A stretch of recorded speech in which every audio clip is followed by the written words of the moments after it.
धार्मिक एवं आध्यात्मिक शिव की नगरी वाराणसी में वैदिक सनातन धर्म व संस्कृति को अभिसंचित करने के पावन उद्देश्य हेतु ध्यान योग सिद्धाश्रम की स्थापना पूज्य गुरुदेव श्री स्वामी कमलेश्वरानंद जी के पावन सानिध्य में किया गया है। ऋषि मुनियों, साधु महात्माओं, संत मनीषियों की इस पवित्र धरती पर धर्म की स्थापना और लोक कल्याण के लिए हर युग में किसी न किसी रूप में ईश्वर का प्राकट्य होता आया है और पवित्र आत्माओं में ईश्वर का अंश उतरता आया है। आज के युग में भी पूज्य गुरुदेव श्री स्वामी कमलेश्वरानंद जी अपनी चैतन्य ऊर्जा से संपूर्ण जगत में सत्प्रेम की धारा प्रवाहित कर रहे हैं। पूज्य श्री की चैतन्य चेतना से साक्षात दिव्य सदग्रंथ ब्रह्मवाणी का अवतरण हुआ है, जिससे मानव का कल्याण हो सके। दीक्षा, साधना, ध्यान योग, सिद्धि प्रदाता एवं समस्त मूलभूत समस्याओं का निराकरण उपलब्ध कराने वाले पूज्य गुरुदेव श्री स्वामी कमलेश्वरानंद जी का लक्ष्य है पृथ्वी पर प्रेम की उपासना, आत्म जागरण और समस्त प्राणियों का आनंदमय जीवन। ऐसा जीवन जो शारीरिक, मानसिक, आर्थिक, पारिवारिक हर प्रकार के तनाव व दुखों से पूरी तरह मुक्त हो। इसके लिए पूज्य गुरुदेव श्री स्वामी कमलेश्वरानंद जी विभिन्न प्रकार की दीक्षाएं अनवरत प्रदान करते आ रहे हैं।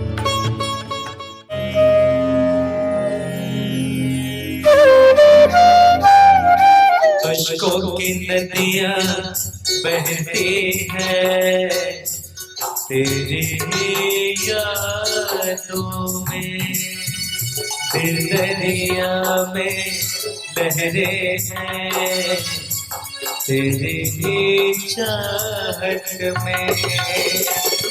प्रेम ही पूजा, प्रेम प्रार्थना, प्रेम ही पूजा, प्रेम प्रार्थना, प्रेम को सब कुछ माना है।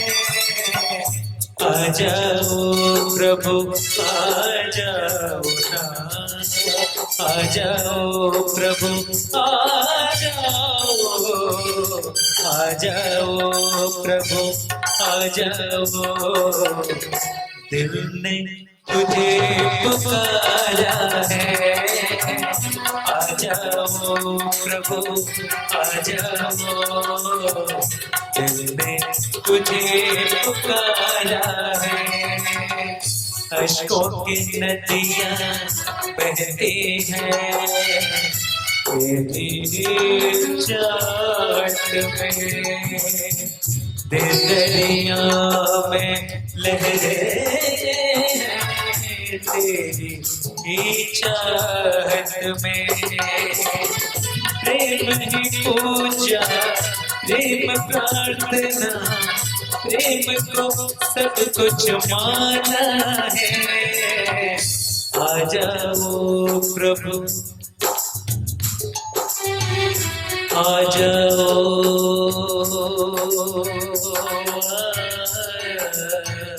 आ जाओ,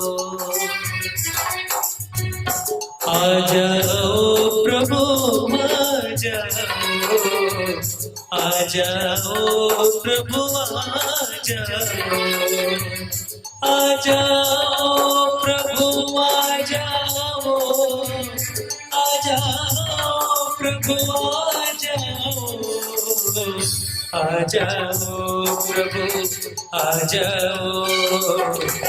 दिल ने तुझे पुकारा है, आ जाओ प्रभु, आ जाओ। दिल ने तुझे पुकारा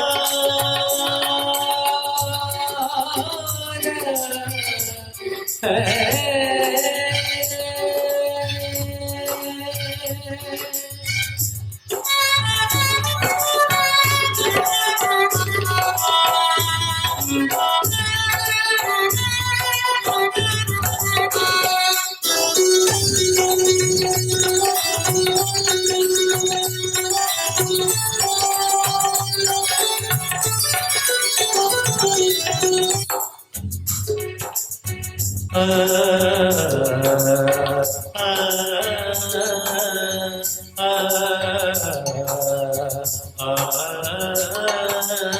आ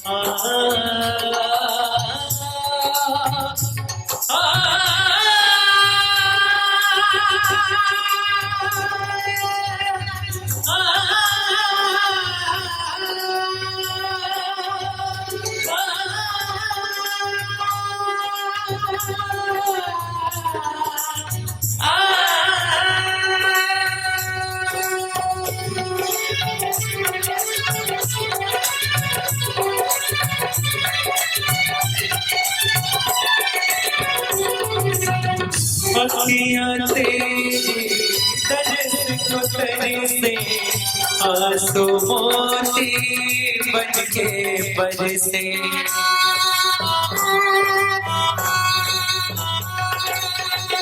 अखियाँ तेरी दर्द को तेरे से आंसू मोती बन के बरसे। ना कुछ मेरे पास है साथी, ना कुछ मेरे पास है, ना कुछ मेरे पास है साथी, ना कुछ मेरे पास है साथी, ना कुछ मेरे पास है साथी। तू ही तो मेरा सहारा है, ना कुछ मेरे पास है साथी, तू ही तो मेरा सहारा है। आ जाओ प्रभु, आ जाओ प्रभु, आ जाओ, आ जाओ प्रभु, आ जाओ,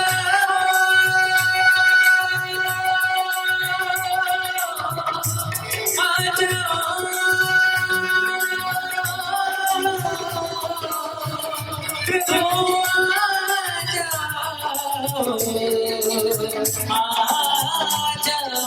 आ जाओ,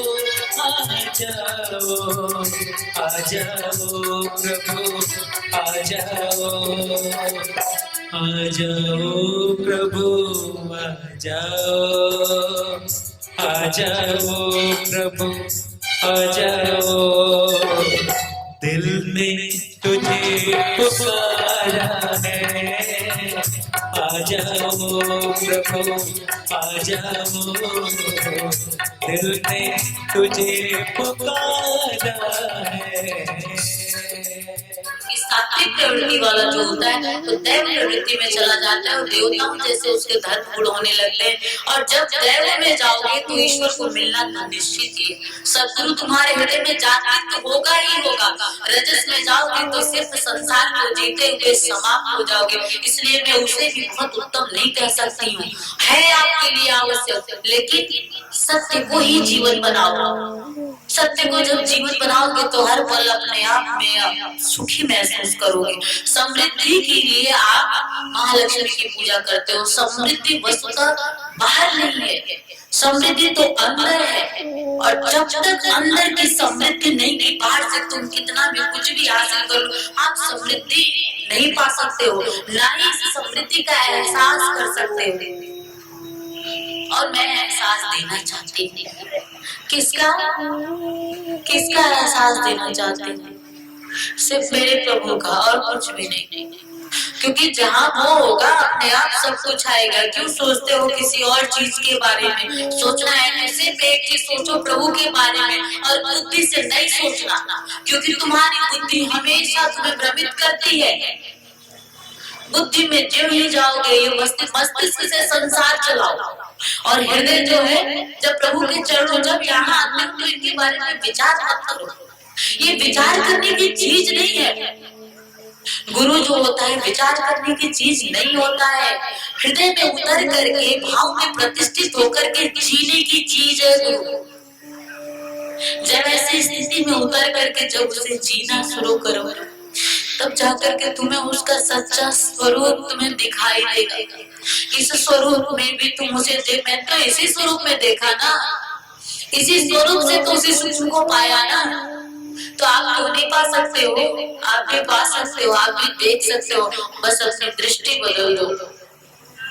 सदगुरु में सिर्फ शिव को देखना, शिव की माया को मत। शिव भी तो अगर सामान्य स्थिति की बात करोगे तो भगवान राम की स्थिति को देख लो या शिव की स्थिति को देख लो, सामान्य स्थिति में भ्रमित हो जाएंगे हम। जब सती मर जाती है शिव का क्या हाल होता है, एक पागल के जैसे कोई आदमी हो और वैसे वो सती को लेकर के कंधे पे घूमते हैं। कोई कह सकता है कि ये शिव है, जिससे हम ब्रह्मांड मतलब कहते हैं, ब्रह्मांड नायक ईश्वर ही तो कहते हैं ना शिव को, और उनकी स्थिति ऐसी सामान्य है। कैसे हो सकता है ये शिव? नहीं हो सकता है। एक उसकी सामान्य स्थिति है, वो लीला है उसकी, वो कला है उसकी, जिसको वो कुछ समय के लिए जी रहा है। जैसे आप नाटक करने के लिए जाते हो, रंगमंच में भूल जाते हो कि आप कौन हो, आप सिर्फ कैरेक्टर को जीते हो, पात्र को जीते हो। वैसे ही वो उस समय की प्रभु की स्थिति है, ऐसे ही सदगुरु की भी एक स्थिति है सामान्य की, और एक शिव की दो स्थितियां दिखा रही हूँ मैं आपको। एक सूक्ष्म उसकी स्थिति है जिससे वो आपका संचालन करता है, और एक उसकी ऐसी स्थिति भी है जो सती के लिए पागल जैसा होता है और भटक रहा है। एक वो स्थिति भी है प्रभु की। अब दोनों में आपको देखना है कि आप किसको देखना चाहते हो।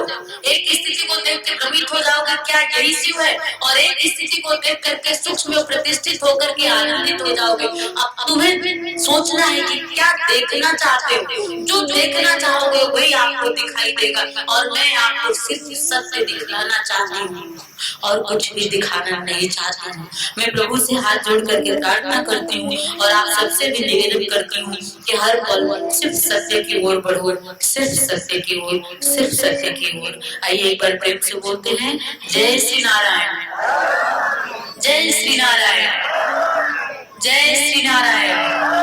परम पूज्य गुरुदेव की, परम पूज्य गुरुदेव की, परम पूज्य गुरुदेव की, परम पूज्य गुरुदेव की। कि गुरुजी पत्नी कौन देखेगा, पति कौन देखेगा, पुत्र कौन देखेगा? कौन देखता है? कौन देखता है? तुम्हारा विश्वास तुम्हारे गुरु में जमा नहीं। कौन देखता है? तुम सोचते हो कि तुम देखते हो, और मैं समझता हूँ कि ईश्वर देखता है। एक बात परमेश्वर देखता है, एक बात सदाशिव देखता है, और तुम सोचते हो कि मैं देखता हूँ। ये मैं और तुम्हारी नर मैं कहता है, और पुरुष अपने आप में भी मैं कहता है। लेकिन मैं होकर मैं कृष्ण जैसा सब जगत को बनकर मैं करता है कि अर्जुन तू समझ जा, वृक्षों में मैं पीपल हूँ, नदियों में मैं गंगा हूँ। उदाहरण है कि मैं 206 बार से ज्यादा मैं कृष्ण ने कहा अर्जुन को। एक समझाने के लिए कहा कि देखो तुम मुझे तो नहीं समझ सकते, लेकिन पीपल को तो देख सकते हो। तुम क्योंकि प्रतीक को ही सत्य मानते हो, इसलिए भगवान श्री कृष्ण ने अर्जुन को भी तुम्हारे जैसी स्थिति में अर्जुन था, तुम्हारी जैसी स्थिति में अर्जुन था। वो भी साथ चलता था, तुम्हारे जैसे ही वो साथ लोग के चलता था, लेकिन मित्र मानता था। ये मेरा मित्र है, मित्र ही तो है। जब चाहता हूं तब मिलता तो है, जब चाहता हूं तब बातें तो करता है। यही तो है जिसको मैं देखता हूँ। अरे क्या देखता हूँ? कहा उठो लाल आंखें खोलो, पानी लाई हुई मुंह धो लो, बीती रात कमल दल फूले, उनके ऊपर भौरे झूले, चिड़िया चाह उठी पेड़ों पर, बहने लगी हवा अति सुंदर, नभ में प्यारी लाई छाई, धरती ने प्यारी छवि पाई। किसी कवि ने जब लिखा तो कितना अच्छा पहुंच कर लिखा होगा, देख कर लिखा होगा, अपने आप में समझ कर, देख कर, सुन कर लिखा होगा, किसी से सुना होगा। कौन है वो जिससे सुनता है सब? कौन है जिसे सभी देखते हैं? कौन है जिसे सभी सुनते हैं? कौन है जिसे सभी बोलते हैं? कौन है?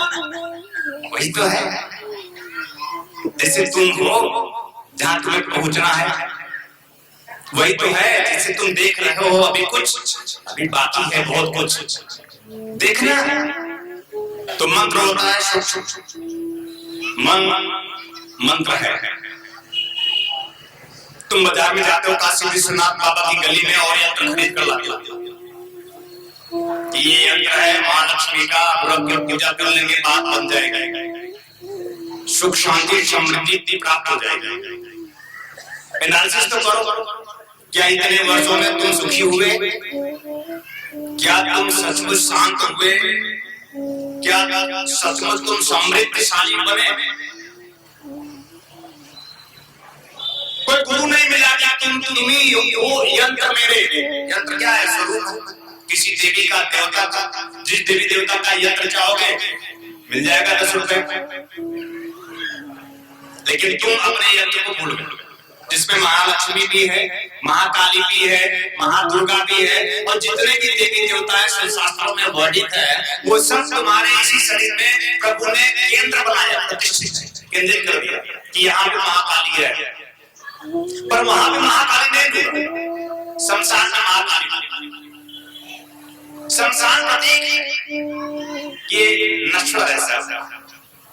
ऐसा नहीं कि तुम शमशान में बैठने वाला ही अपने आप पूर्ण हो जाता है, अगर हो सकता था तो वहां रात रात जमघट लगा रहता है शमशान में और लोग पूर्ण हो गए। शमशान एक मन की विराटता है, मन की तृष्णाओं का जहां अंत हो जाता है वो शमशान में बैठ जाता है। किसी भी प्रकार की इच्छा आकांक्षा तृष्णा जब हम छोड़ देते हैं, कोई सदगुरु का कृपा होती है जब किसी शिष्य पर, तो वो गीत रागता में आता है, तब वो अपने आप में कीचड़ में रहते हुए कमल की तरह खिलता है।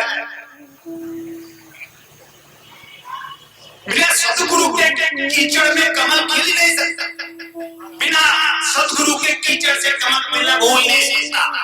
कमल एक प्रतीक, ये प्रतीक है कि देखो ये कीचड़ में है, सदा पति पत्नी बेटे बेटियों पुत्र परिवार धन संपत्ति की आकांक्षाएं इच्छाओं में जीता हुआ भी ये जीव देखो सना हुआ तो है, पर देखो चमक रहा है, दमक रहा है, तेजस्वी है, ओजस्वी है, अपने आप में चैतन्य है, जागृत है, अपने आप में उसे तादाद किया हुआ में विराजमान।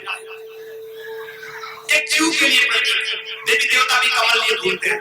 मेरे पीछे महालक्ष्मी का चित्र बना हुआ है, वो कमल पर आसीन है, कमल आधार है महालक्ष्मी, कमल के बिन वो रह ही नहीं सकते। लक्ष्मी है तो कमल है, देवी देवता है तो कमल है, नारायण है तो कमल है, सबके हाथ में कमल रहता। ये प्रतीक है कि देखो जीवन कमल की तरह तुम विकसित हो। इस संसार सागर को तुम छोड़ नहीं सकते, छोड़ने की कोशिश मत करो। इस संसार सागर में रहो और रहकर इससे बेलग रहो। तुम्हारे जीवन की श्रेष्ठता इस बात में है कि कीचड़ में सड़े रहकर खड़े रहो और अपने आप में दिव्यता, निर्लिप्तता, श्रेष्ठता जीवन का बनाए रहो। यही गुरु का संदेश है, सदगुरु का संदेश। जब तुम आत्मसात करोगे, प्रारूप इस कान से सुनोगे, इस कान से निकालोगे, उतरेगा नहीं जीवन में, वही सत्य मानने लगोगे। प्रतीक को ही प्रत्यक्ष बात का जीवन जियोगे तो तुम प्रत्यक्ष से वंचित हो जाओगे। जो प्रत्यक्ष है वो है, सदा से है, सदा रहेगा। उसके चक्कर में तुम लगे रहे, हम चक्कर में पीछे तुम्हारी अपनी जिंदगी कीचड़ में लत तुम सने विषमात्मा विदाएगा एक दिन तुम्हारा जीवन, दुर्गंधित हो जाएगा तुम्हारा एक दिन जीवन। बड़े कीड़े मकोड़े कीचड़ में होते हैं, पर ये कमल भी तो खिलता है।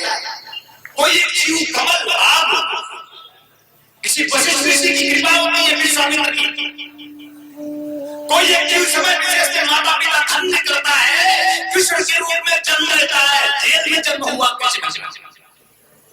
कोई बड़े सुखों में जन्म नहीं हुआ, माता पिता जेल में बनते हैं, कृष्ण का जन्म हुआ बड़े दुख का छाछा। और तुम बहुत अच्छी व्यवस्था में आप जन्म लेते हो, फिर भी तुम कृष्ण के ऐसी स्थिति में नहीं होते। क्यों? कोई गुरु नहीं और गुरु से कोई प्रेम, जीवन का कोई लक्ष्य नहीं। तुम असत की ओर बढ़ रहे हो, मृत्यु की ओर बढ़ रहे हो, अंधकार की ओर बढ़ रहे हो, अंधकार ही की रहे हो, अंधकार के साथ ही चल रहे हो। तुम्हें जीवन का ध्रुव सत्य मानोगे, जिस दिन आंखें खुलेगी तब आंखें खुलेगी। जब मानोगे तब, जब तुम उसे ही सत्य मानोगे जो तुम जी रहे हो, तो तुम सत्य से वंचित नहीं हो। इतना तो मानो, कोई सतगुरु करो संग में। अगर जीवन को सचमुच अपने आप में शत शब्द से पूर्ण कर देना चाहते हो, सत्य का संकल्प लेना चाहते हो, जीवन का लक्ष्य जो है वो प्राप्त कर लेना चाहते हो, तो कोई एक गुरु चाहिए, ऐसा गुरु जो सुल्फे ना लेता हो, जो शराब ना पीता हो, जो बीड़ी सिगरेट ना पीता हो, जो पान गुटखे के तिरंगे ना खाता हो, कोई नशा ना करता हो, पर नशा में हर पल डूबा रहता हो अपने प्रभु के, ऐसा कोई गुरु चाहिए। और तुम कहाँ झुकते हो? महाराज गंगा किनारे जाते हो, 4 दिन से बिना नहाए पड़ा रहता है, बालों से दुर्गंध, कपड़ों से दुर्गंध, और वो धुआं फेंकता रहता है और तुम सोचते हो कि अभी चमत्कार करेगा। कितना तुम अंधकार में गतिशील हो, तुम नहीं जानते क्या? ये जरूर चमत्कार करेगा। और मैं सीधा साधा आदमी साफ सुथरा कपड़ा पहने हुए आता हूँ तो तुम सोचते हो यार मेरे जैसा ही कोई, क्या करूं, नौटंकी करूं तुम्हारे लिए? मैं भी गंदा और मैंने कुचले कपड़े पहनूं तुम्हारे लिए कि तुम सोचोगे ये मेरा कपड़ा पहना है और गाजा भांग सुल्फा और चीलम ले रहा है और जटा चुल बढ़ाए हुआ तो ये गुरु होगा? लाल पीला कपड़ा पहन कर ऐसा कोई गुरु होता है? किसी की साथ में बताओ कि विश्वामित्र ने गाजा पिया हो कि वशिष्ठ ऋषि ने गाजा पिया हो? गुरु गोरखनाथ के बाल को पड़े सब मांस मदिरा का सेवन करने लगे और बोलते रहे समाज में जा जाकर कि मैं तांत्रिक नहीं संभाल पाए अपने शिष्यों, भटक गए उनके शिष्यों की। वो अपने आप में उच्चतम ऋषि थे गुरु गोरखनाथ, और उच्चतम उच्च कोटि की दीक्षा अपने शिष्यों को दे नहीं पाए, इसलिए शिष्य भटक गया।